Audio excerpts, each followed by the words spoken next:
I started working age 16.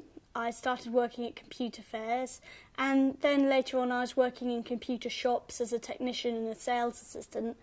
I found that the ordinary banter that goes on within the workplace, you know, teasing, nothing malice, it's not horrible stuff, it's just what people do. I found that really hard to cope with.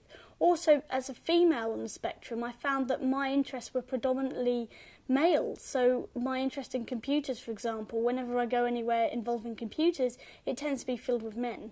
And so men interact with each other differently, and I find that I don't interact in the same way. So in terms of humour and banter and the topics of conversation, so I found that very difficult. I also found having the physical challenges which I have a selection of comorbid disabilities, and I found that having those accommodated within the workplace was very difficult.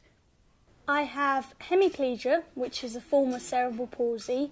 It means that there was a problem with my brain. For me, because it's left-sided, it means that the problem was on the right side of my brain. That could have been caused by birth trauma or by the amount of oxygen that I was given when I was first born.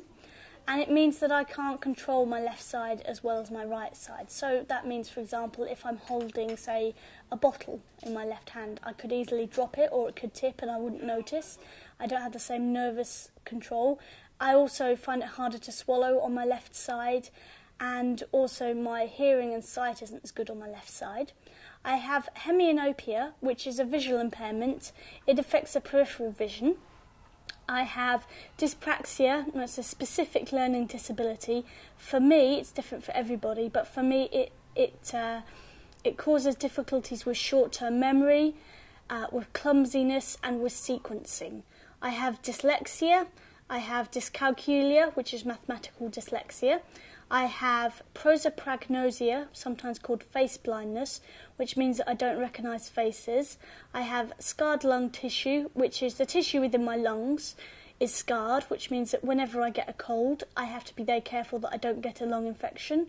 I have poor muscle tone, and I have lax ligaments and Asperger's syndrome.